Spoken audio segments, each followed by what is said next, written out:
الجمال، بتشوفي نفسك جميله بنسبه كام في المية؟ السؤال ده انا بكرهه.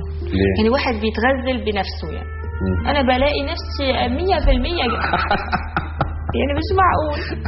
وذكيه وفاهمه وعارف يعني حد يقول عن ذاته وعكر بتعمل كده. في ناس شايفين نفسهم كده يعني. مامتهم قالت لهم ان انت اجمل واحده في الدنيا. ضحكت عليهم. ها احنا عندنا مثل بنقول قرد بعين امه غزال. يعني عارفه عندنا برضو زي بجد. هو شفت يعني مش شايفه نفسك حلوه؟ لا طبعا مش شايفه نفسي وحشه. شايفه نفسك حلوه معقول؟ شكلي حلوه مش قوي يعني عاديه يعني. عاديه يعني عاديه معديه مش عاديه. معديه يلا ماشي. ميك اب ظبط شعري لا حلوه.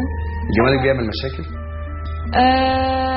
اذا انت اشتغلت يعني اذا كان كل شيء عم تفرق يعني بس مركز على الجمال بحياتك العمليه والاجتماعيه يبقى اكيد بيعمل مشكله. خاصه انه الجمال ما بدوم. احنا بنكبر نتغير.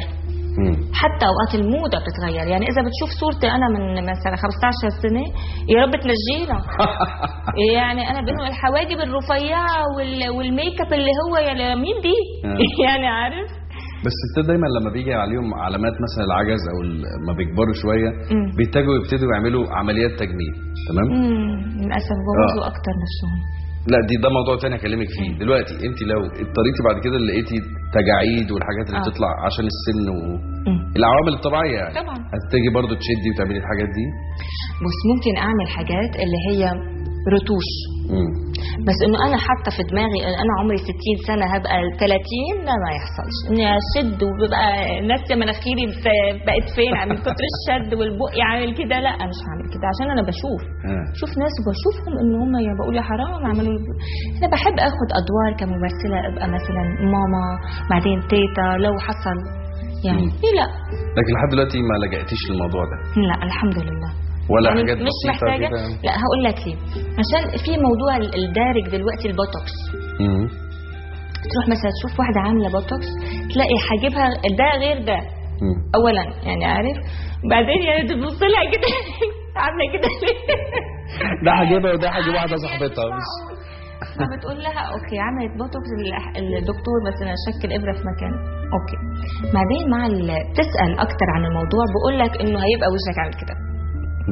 هتضحك كده هتزعل كده. هو خلاص طمع. بس احنا كممثلين ما ينفعش يعني وهي نايمه برضه عامله يعني عامله كده يعني. فانا مش مضطره اخسر مهنتي من ورا لانه ضلني ما في تجعيد بوجهي يعني. بفضل انه اكون طبيعيه لانه انا ممثله بالاخر. عندي بدي ابكي وبدي اضحك وبدي يعني في وش بيتحرك فيه طبعا يبقى يعني طبيعي. لا انا بستغرب الستات اللي بيبقوا عاملين حاجات في وشهم وتلاقي بقهم ده خلاص هيقع في الارض من كتر ما هم نافخين حاجات وتقول لا طبيعي كله عمليات تجميل. باردون بدك تكتبي على مين يعني.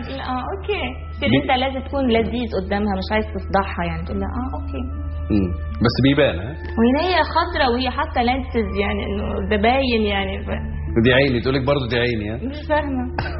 لا انا ولدت شقره والرسيم سودا من هنا يعني عارف. وهي قرع اصلا وحاطه باروكه ولا حاجه. بس ده يحصل يعني. الستات عندهم انا بتكلم كاني مش ست على فكره.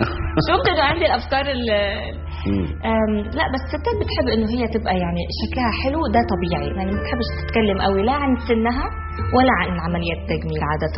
ليه بقى ايه موضوع السن ده نفسي اعرف. ليه الست بتحب تحس انه مثلا ممكن لو قالت انه سنها بقى مثلا فوق ال 40 تنقول عشان دي عقده يعني. ال 40 يبقى سن اليأس. لا بيقولوا عنه في العامه بيقولوا سن اليأس ال 40 يعني واحده كبرت يعني بلشت تكبر. ممكن تحس انه هي بتخسر رونقها. انه هيقولوا ست كبيره تبقى يعني كارثه بالنسبه للست يقولوا عنها ست كبيره يعني. تعال نشوف خزنه ثانيه مش كده.